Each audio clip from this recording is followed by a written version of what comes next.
We are going to win this war because we have the best men. And because they're going to get better. Much better. Our goal is to create the best army in history. Hey, what's up? Okay, we are here live now. That clip allowed us to bring in our next member of Congress. Please introduce yourself, sir, and tell us, how did you vote on this big, beautiful bill? Hey, Pat Harrigan, 10th District of North Carolina, voted a big yes on the big, beautiful bill. Congratulations on the big, beautiful bill. Thank you. Okay. That's incredible. You guys really amazing. Clyde, you got to let it play through. Let's try it again, Clyde. Try it again. Try it again. Wow. There you go. Wow. There you go. We got a live studio audience here. Pat Harrington is the first time on the show. Just came back from watching the Vietnam Memorial, which is pretty dope.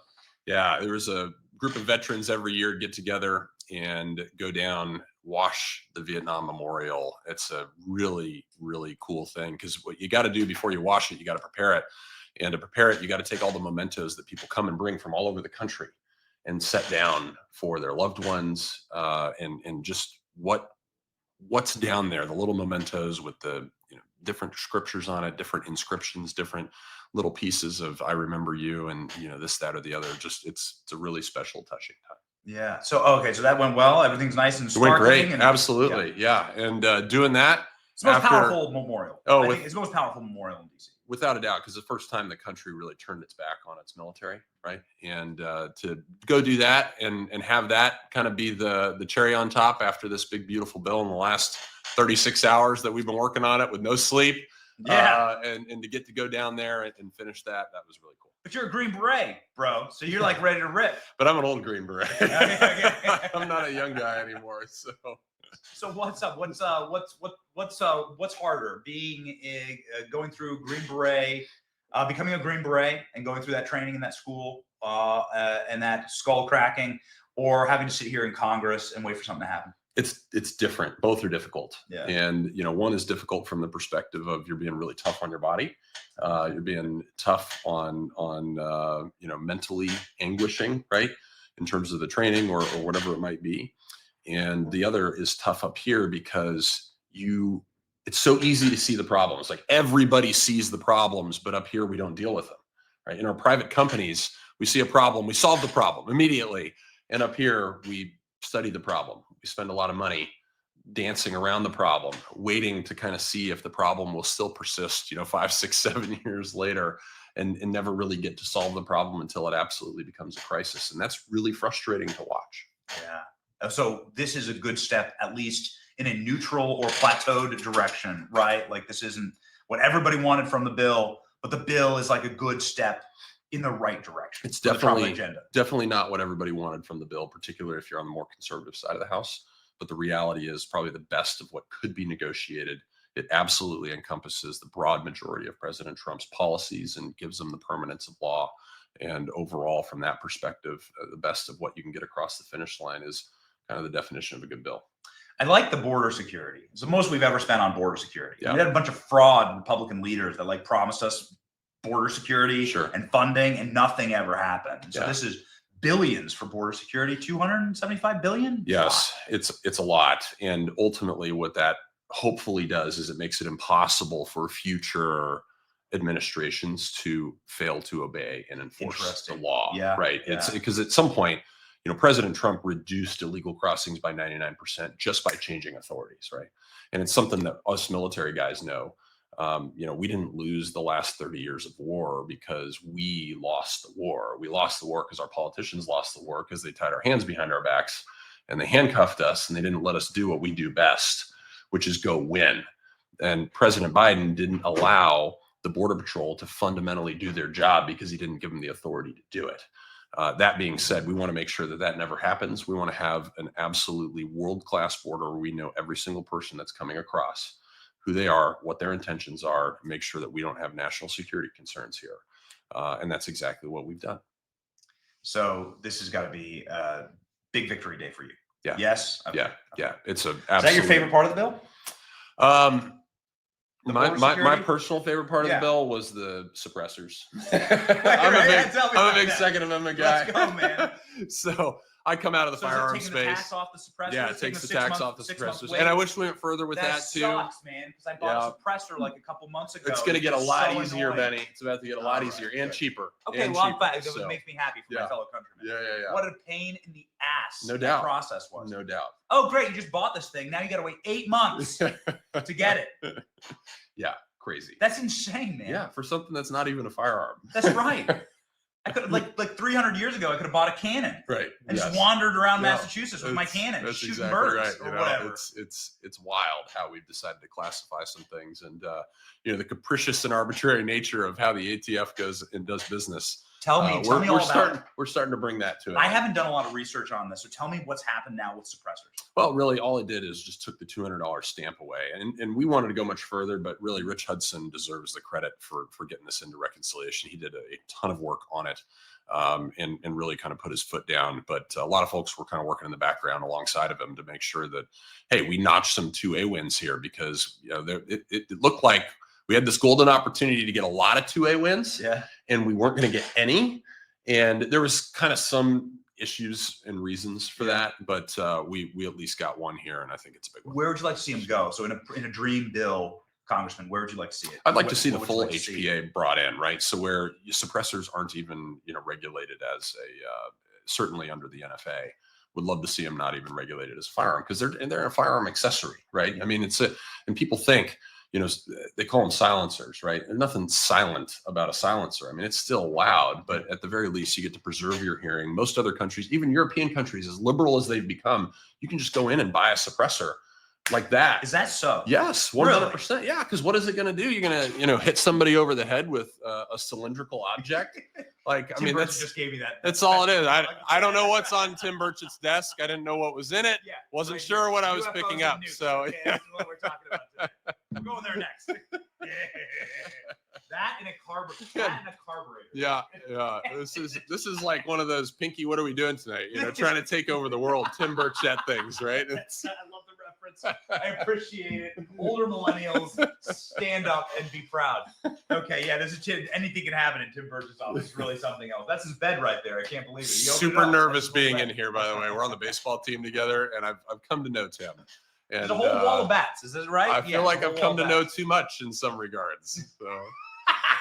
Yeah, he was telling us about working out with Marjorie Taylor Greene and how she kicked his ass. Yeah, she's a beast. Yeah. So, in a bill that is properly written with the direction of Second Amendment freedom, what would we see out of this Republican Congress? What would you have crafted? What I really would like to see is the entire, ultimately, right, is constitutional carry. That's the way that it should be nationwide, right? But shy of that, right? Because the art of the possible is 50 state reciprocity, and I do think that was possible in this. I actually kind of tried to go down the road on it a little ways, and it's just there's different ways to do it. Creating pay-fors, and that's maybe not the best. Some of that could be good, some of it could be bad. Functionally, we could have gotten to someone's ability to carry across all 50 states, but there just came some potential constitutional issues that, sometimes it's better to just be where you're at right now, and we'll continue to work over that. And I think we're going to get another bite at the apple on reconciliation anyway, as long as we get this through the Senate, and the Senate doesn't completely sabotage this sucker, which they become pretty good at doing. So we should get a second bite at the apple, and hopefully we can be a little bit more 2A focused now that we've got, a broad portion of the bigger, picture, consequential tax things done. He's a Green Beret. He's like 6'7". They could just send you over to have a conversation with Mitch McConnell. You just have a polite conversation. That's right. Right? Yeah. I don't know if there really is any possibility of having a polite conversation with the Senate. As I've been taught since I've gotten here, they say that the House, the Democrats, they're kind of your adversary, but the real enemy up here is the Senate.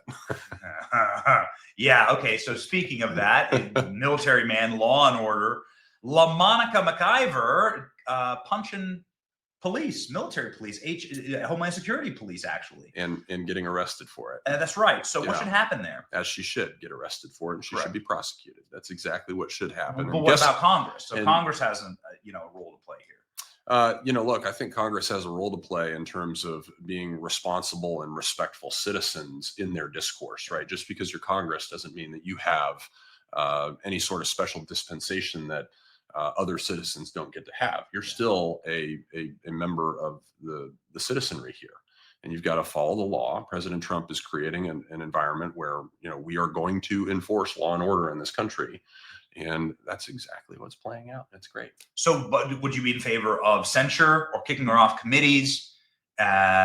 She's on the Homeland Security.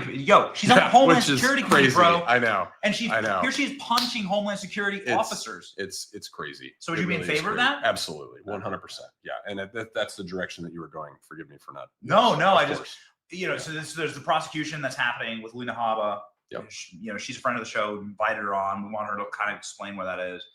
And we don't want the kid gloves on because we don't want this to happen. Yep. And we also know that there are members of the Trump and MAGA movement from New Jersey that languished for years on the same charges that have there's zero direct evidence that they ever hit or punched or touched a police officer. Right. But on the same charges on January 6th, they were locked up all the way through Trump's pardon. So it was effectively 5 years of pure law. People from her district, same federal charges, same judges even. Yes. And so everyone's here screaming, no one's above the law. Okay, fine, prove it. Right. Yeah. That former two-tier system of justice that we had is now a one-tier system of justice, and it's moving in the right direction. Okay. All right. Good. What about the rest of what about Republican leadership? This is an audience that is. We're not haters, okay? We just want the system. We want things to work. What we really want is the codification of President Trump's agenda. Yep. We really like the landslide victory. We like winning 7 swing states. Yeah. We think that the American public, if the Republicans don't backstab the president, we think that it's going to make very much a golden era. We think we're looking at 12 or 20 years, maybe 100 years of MAGA leadership in this country. Yeah. The Republicans need to get off their ass and codify the agenda. Republican leadership seems like this is a good step in the right direction. What's next? A Doge bill, executive order bills, codifying executive orders for the president. Well, I think a lot of us would have liked to see some of the savings that were identified in Doge actually codified in this reconciliation bill. Are you a member of the Doge caucus? I don't know, actually. Yes, I am. But it's baller, no doubt. I mean, look, we've got serious debt and deficit issues up here. I think everybody understands that. And this particular bill, it doesn't exacerbate that or those, but it doesn't really make them better. I mean, you got to think, right? We're saving in this reconciliation package. We're going to save $1.6 trillion over the next 10-year budgetary window. We are going to spend $87 trillion in the next 10 years. And so when you take a look at the total savings, you're going to save. You're going to spend $87 trillion. We're saving $1.6 trillion of that. All we're doing is we're taking the deficit curve and we're just a tiny bit. I mean, just the ever so slightest. I mean, honestly, if Congress was not able to get this type of savings across the board, I probably would have left because it's we're never going to be able to do it. There's no hope whatsoever. And I think that because we at least have something that is going to achieve some modicum of savings, and I think it's going to shave off about $120 billion in the first year from the deficit. Now our deficit's $1.8 trillion. So take that down to 165, 17, right? Again, just kind of a little tiny blip. It's better than nothing, and it's better than what Congress has done in the past. And so we still have a lot of work to do because we're going to borrow so much more money than we're going to bring in over even just the next 5 years, let alone this year, let alone the 10-year budgetary window. We have not made demonstrable progress towards fixing that. Now, what we have done is we have codified some really good policies, and presuming it gets through the Senate the way that it is right now.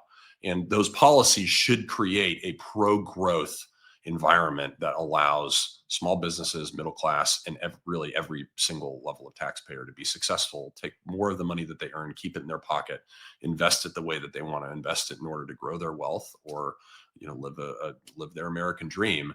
And that will have an impact down the road on our revenues because it will increase revenues. We saw that from the 2017 TCGA. This is great policy and that's awesome, but good policy kind of neutral on debt, right? Not a huge move in the right direction on debt. And so we got to be cognizant of that, and we got to deal with it. In conclusion, Congressman, you got to be really happy about what's happening with the American military right now. Yeah. This is something that's near and dear to your heart. Yes, it is. And it's absolutely. if you don't have good and strong and fit young men and women signing up for the American military, then we're going to have a tough role as a country. Yes. So talk me through the changes. I don't know how closely you're working with Pete Hegseth, but I assume relatively closely. Yes. Yeah. You're one of the members of Congress that still probably do a push-up. And a pull-up. Yeah. More than one. Okay. A lot more than one. All right. We already have recommendations in the chat to say, like, well, Burchett was talking about going to the gym with MTG, so the chat now wants us to go do that. So you guys got to see Burchett in the gym. I mean, like, the guy is about this thick, right? I mean, he's just, it's great. He's in there every day. He is in there every single day, which. Them's fighting words from Burchett's desk. He's not here. Easy. But talk us through like what can we expect over the next couple of years as a reset? We're like in a neck snapping period of culture change in the military. Yeah. Talk us through it. Well, from a cultural perspective, right, we want to go back to a meritocracy. That's exactly what Pete Hegseth effectively campaigned on in order to become the selection for SecDef, and then ultimately got across the finish line in the Senate. And he's effectuating that change. I mean, there was a cultural rot in the military that I saw as I started to leave. So I left the Special Forces in 2016. One of the last things that I had to do was give my team transgender awareness training. No. It started to creep in right then. Yeah, I didn't do it, but I checked the box and I said that we did. But I mean, that was happening in the Special Forces at the end of the Obama administration, 2016, right? And what I saw when I came into Congress in 2025. In the Special Forces? Oh yeah, 100%. It's there. It was there. And like, they don't go along with it, but it was there. It was being infused into it as I was leaving service. And when I came back in 2025 and now started getting involved in the military again, so basically like 8 years of separation, really, because end of 16, beginning of 25, 8 years of gap there.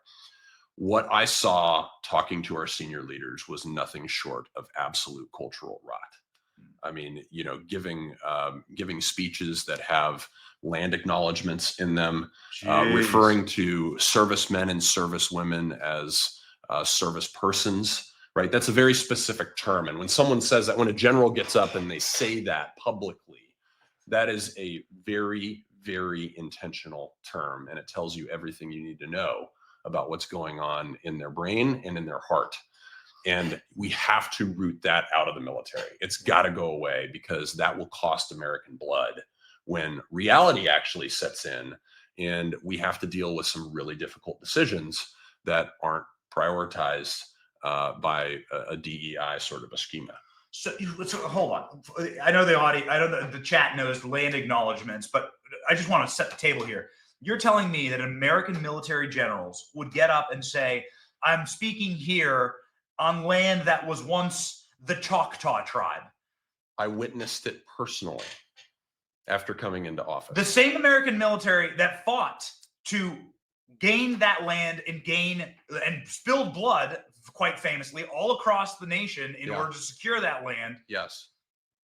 And they're sitting there now kneeling before the same conquered tribes. Yes. As American military brass. Yes. That is sickening, bro. Yes. That is disgusting. 4-star general. Would they go to Germany and like kneel before like Nazi high command, or like go to Imperial Japan and like surrender? That's effectively surrendering to the British in Yorktown. Yes. So they go to Yorktown and be like, this was once a British base, okay, and we want to like acknowledge the general.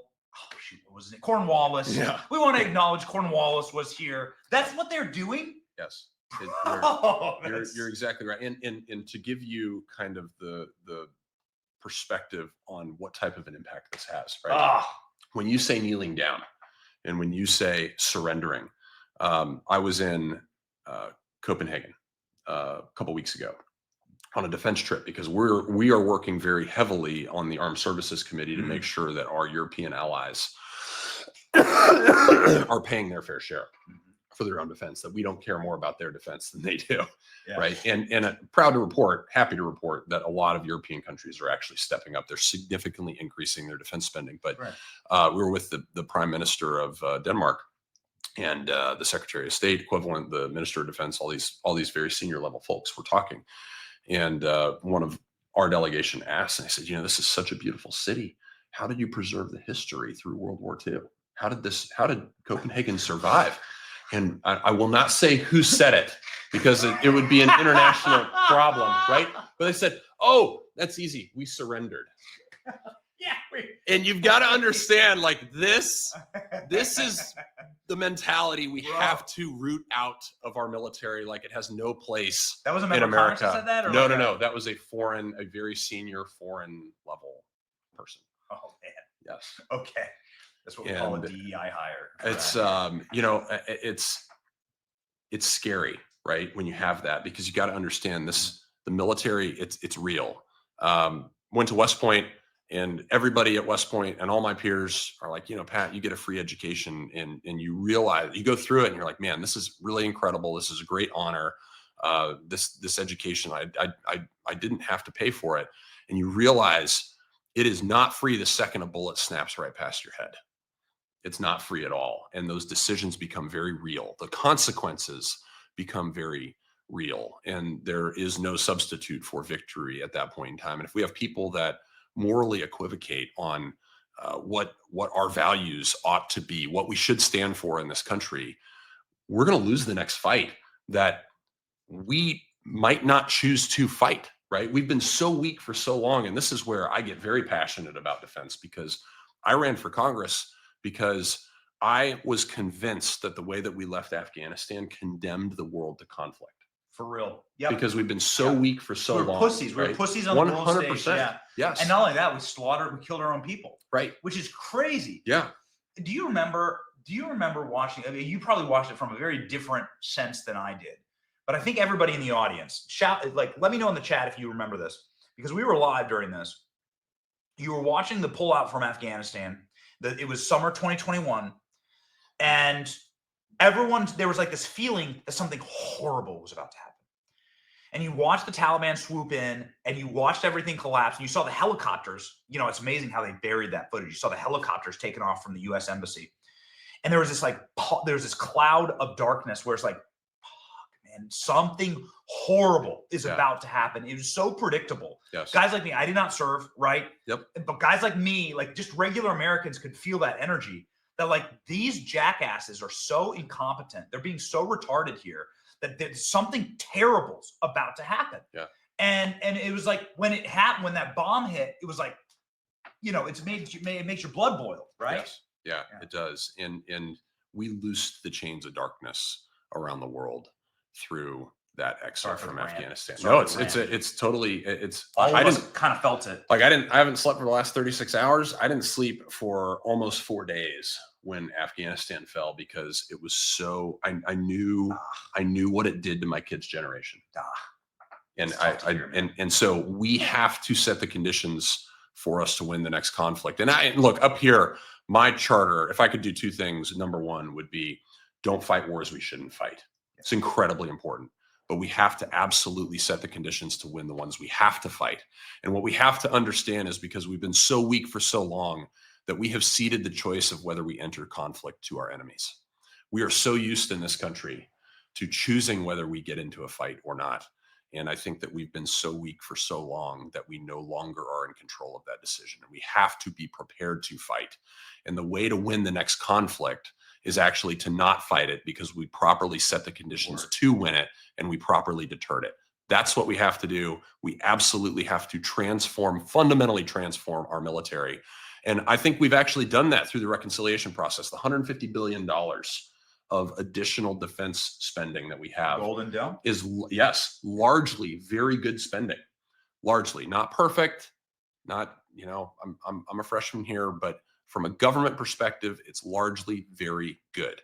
What I'm now concerned about is the $850 billion baseline that we absolutely have to go through and reinvest into technologies that will actually help us deter and defeat China. Because if we're being honest, what we've been investing in has not helped us win the last 30 years of war. And we've got to be sober-minded about that. It's pretty clear in Ukraine, right? Which is like a straight up proxy war. by the CIA, and it's not gone well. Like with this audience, what we want is peace. Yes. Like with this audience, we don't want stupid. Like Right. the reason why we hate these wars in the Middle Yes. East, in Gaza, in Ukraine, is that it has these are the sparks that turn into raging fires that pull us Yes. in. It's not just our treasure and our treasury, which is hundreds of billions of dollars, but it's also, of course, our greatest treasure, which is our people. Yeah. Get put in the dirt for other countries, and Yes. we're sick of it. It's an entire generation that's just sick of that. And even more so than that, you have an entire generation of veterans that are just completely disillusioned and broken. Yes. Right. Because and it's Man, that's powerful, man. It's like, look, Yep. if you want to, and really please understand this, and I know we're all on the same side here, but if you want to help veterans, don't fight wars we shouldn't fight. Absolutely let them win the ones we do. That's it. Yep. Word.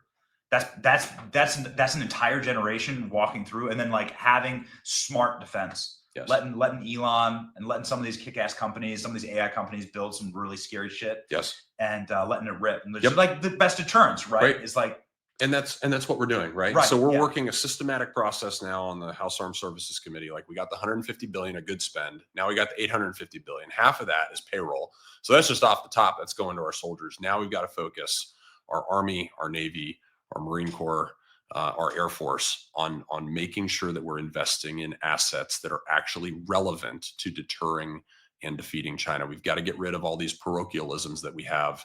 And I've been calling and trying to educate all of my compadres up here in Congress that, look, just because it's in your district doesn't mean it's actually relevant to deterring or defeating China. And we've got to be very clear-minded about this, because we owe the American soldier, sailor, airman, and Marine the very best technology, because that's what China is providing to their troops. And if we want to not fight this war, if we really want to win it, we've got to be able to deter it. And if we fail to deter it, we're going to fight it. And the good news is that the same pathway by which we deter it is actually the same pathway by which we win it. So we're moving in the right direction right now, and I'm very pleased about that. final dorky question. Yeah. Do we need aircraft carriers anymore? So the answer is It's like a big raging debate on the internet right now. Like, do we actually, the aircraft carrier is the most powerful weapon for the last 50 years. yes. Do we need them anymore? There is a lot of wisdom in understanding that they are a great source of pride, and they have been a great source of security for us as a nation, as a populace that looks at our aircraft carriers and our sailors standing and saluting as they're coming in through the bay or going out to sea, that is our ability to project force around the world. That is our ability to secure the United States of America from threats abroad. It has been one of our most incredible assets. But as we've learned from the Ukrainian conflict, where the Ukrainian military without a navy has sunk half of Russia's Black Sea naval fleet without a single ship of their own, you have to understand that in current circumstances, with the proliferation of relatively inexpensive yet very capable technologies, that some of these great, incredibly expensive and exquisite assets that we have are in some ways becoming actual strategic liabilities. And so the answer is, yes, we still need them. I don't know how many more we need to produce. And the reality is there's tactics and techniques and procedures of how we can use them and keep them safe, and still use them to project force in the next conflict. But how relevant those are 20 or 30 years from now, which is the service life of a carrier, now even pushing out to 40, I think is an honest question that we have to really analyze here before investing too much more in them.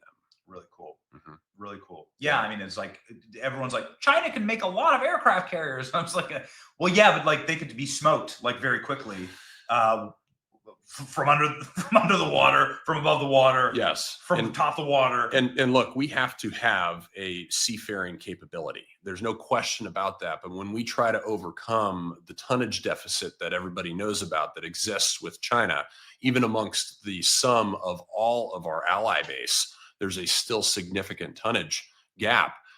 There is some wisdom in saying, well, we might be better off investing in technologies that deny their use of their capabilities, as opposed to continuing to invest in trying to catch up with our capability gap, just figure out ways to eliminate the threat. We're looking very carefully. We're just talking about aircraft carriers. That's all. What's up? We got Byron Donalds. How are you? Good. You're. That's cool. That's a really great meeting. Great. Thanks.